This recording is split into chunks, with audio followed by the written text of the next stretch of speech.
তুই কে বে জানি নিজে ব্লগে ঢুকে যায় দুরা।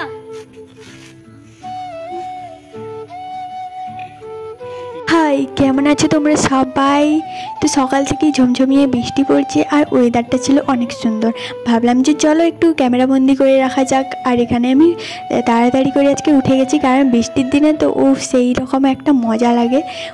উঠেই আমি ভাবছিলাম যে চলো তোমাদের সঙ্গে একটু শেয়ার করে দিই। আর আজকে হচ্ছে যেহেতু বৃষ্টি পড়ছে, তো এই দিকে বেডটা ছিল, এই জন্য ভাবলাম যে বৃষ্টি এলে তো ভিজে যাবে, তার জন্য বেডটাকে ওই দিকে চেঞ্জ করে দিতে হবে, না হলে বৃষ্টিতে জানালাও খুলে রাখতে পারবো না। সেই মতো কাজ করতে লেগে পড়লাম। তো এখন হচ্ছে এই বেডটাকে ওই দিকে সরাবো, যেমন কথা সেমন কাজ। তো সব রুমেই এরকম একটা প্রবলেম হয়েছে, তো সব জায়গায় বেড সরানো হচ্ছে, তো আমি কেন বাদ থাকবো? সেই জন্য ভাবলাম যে চলো আমিও শেয়ার করি আর তোমাদের সঙ্গেও শেয়ার করি। এই যে ফাইনাল লুকটা তোমরা দেখতেই পাচ্ছ কতটা সুন্দর হয়েছে বলো। আগের ডিজাইনটা ভালো ছিল না, এখন যে সাজানো হয়েছে ওটা ভালো লেগেছে। আমার তো এখনকারটা অনেক ভালো লাগছে। তোমাদের কোনটা ভালো লাগছে অবশ্যই কমেন্ট করে কিন্তু জানিও, ঠিক আছে? তো এই কাজগুলো করতে করতে আর তখনও বৃষ্টি পড়ছিল, ও বৃষ্টির মধ্যে কাজ করতে না খুব সুন্দর লাগে। তোমাদের কেমন লাগে? আর বৃষ্টিতে ভিজতে তো সেটা তো আর কোনো বলারই কথা নয়, বৃষ্টিতে ভিজতে তো আরও ভালো লাগে। তো এই যে এখানেও হচ্ছে, এটা হচ্ছে আমার দাদার রুম, দাদার রুমেও মোটামুটি করে ঠিকঠাক করা হয়ে গেছে।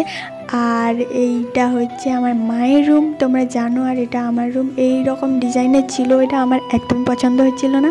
তো আগের ডিজাইনটা আমার অনেক ভালো লেগেছে, যেটা তোমাদের সঙ্গে আগেই শেয়ার করেছি।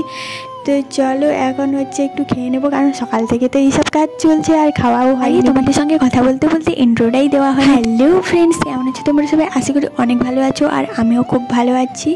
তো এখন হচ্ছে এখানে হচ্ছে কি চারা বলে, আম চারা নিতে এসেছিলেন আমার বাড়িতে, তো সেগুলোই দেখছিলাম। আর দেখছিলাম যে পেয়ারাটা কবে বড় হবে আর আমি খাবো, সেই নিয়েই আমি পেয়ারাটা দেখছিলাম। তারপরে এখানে দেখতে পাচ্ছ বরফ ছাতু, এই ছাতুগুলো খেতে তো অনেক ভালো লাগে। আর তোমরা কে কে এখনও পর্যন্ত খেয়ে সেরেছো তো ওটাও কমেন্ট করে জানিও, কিন্তু তোমাদের ওইদিকে পাওয়া যায় কি নাও জানিও।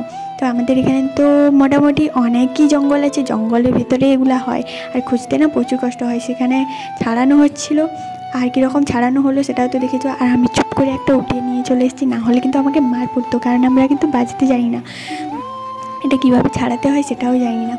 তো এখানে এসে আমি দেখে দেখে ট্রাই করছিলাম যে কীভাবে ছাড়ানো যায়। ফাইনালি আমি পুরোপুরি সাকসেসফুল হয়েছি, প্রথমবার আমি ছাড়ালাম সত্যি বলতে। তো আমি পুরো একদম খোসাটা ছাড়িয়ে দিয়েছি, আর উপরের খোসাটা ছাড়িয়ে দিয়ে ভিতরটাই খাওয়া যায়, সেটা অনেকেই তোমরা জানো অবশ্য। তো এখানে হচ্ছে আমি সেই সাদা অংশটা বের করে নিয়েছি, আর এটা হচ্ছে এখন আমি ঠাকুমাকে দেবো। দেখি, হ্যাঁ দেখো ছাড়ে এলি ওটা, এটার ভিতরে ফাটে করে দেখো বা ঠিকঠাক আছে নাকি। গোটাটা ছাড়ে এলি আমি, ঠিক আছে? তোমাদের আরেকটা বিষয় ভালো করে ক্লিয়ার করে দিই। এই যে দেখতে পাচ্ছ এই ছাতুগুলো উপরটা অনেকটাই সাপা দেখায়, কিন্তু এই ভিতরটা তোমরা ভালো করে চেক করবে, কিন্তু কালো কালো হয়ে যায়, মানে যেগুলো পচে যায়। তো এগুলো ভালো করে চেক করে নিতে হয় আর কি, সেটা আমি জানলাম আজকেই। তো এইগুলো হয়েছিল ফাইনালি ছাতু সব ছাড়ানোর পরে। আর ছিল হচ্ছে এতগুলা ছিল, তোমরা দেখতে পাচ্ছ এতগুলা থেকে এইটুকু বেরিয়েছে। আর আমাদের এখানে হচ্ছে তো কি বলবো অবস্থা, রাস্তার অবস্থা তোমরা দেখতেই পাচ্ছ, মানে আমি সত্যি বলে খুব কম বেরোই এই রাস্তার জন্য। তো এখানে আমি দোকানে এলাম, রাস্তার দিকে বেরোলেই একটা কথাই মনে হয়, যেন আছাড় না খেয়ে যাই। দাদি দেখছি দোকানে ওই ছোটোবেলায় খেতাম না নিমকি, সেই মজাদার লাগতো।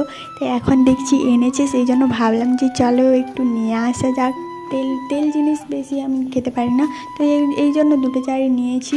তো এইগুলো এসে বসে বসে খেয়ে এনজয় করছি, মানে সবাই বসে এনজয় করছে। আর দেখতে পাচ্ছ কতটা মানে কি বলবো ক্রিসপি ছিল, উফ, আমি তো সেই মজা লাগছিল খেতে। তো বসে বসে এখানে খাচ্ছিলাম আর সবাইকে ডেকে ডেকে দিচ্ছিলাম। তো কী বলবো, একা একা খেতে ভালোই লাগে না, এই জন্য আর কি। তারপরে রাত্রিবেলাকে বলছিলাম না আমার ভিডিওতে আসছো কেন, তো ওটা আমার দাদা ছিল, এই জন্য ওর সঙ্গে একটু লাগাচ্ছি। যেহেতু বর্ষার দিন রাত্রিবেলা বানিয়েছিলাম হচ্ছে লুচি, আমি প্রথমবার লুচি বানালাম, আর হচ্ছে পুরো দোকানের মতন ফুলেছিল। ও সেই মজা লাগছিল, মানে নিজের হাতে করাটাই যে এত মজা লাগে আমি জানতাম না। আমি যদি না করতাম তো আমি কোনোদিনও কিছু রান্না করি না, মানে আমি জানি না। তো আজকে করে অনেকটাই মজা লাগলো। তো কেমন লাগলো ভিডিওটা অবশ্যই কমেন্ট করে জানিও। তো আজকের জন্য টাটা।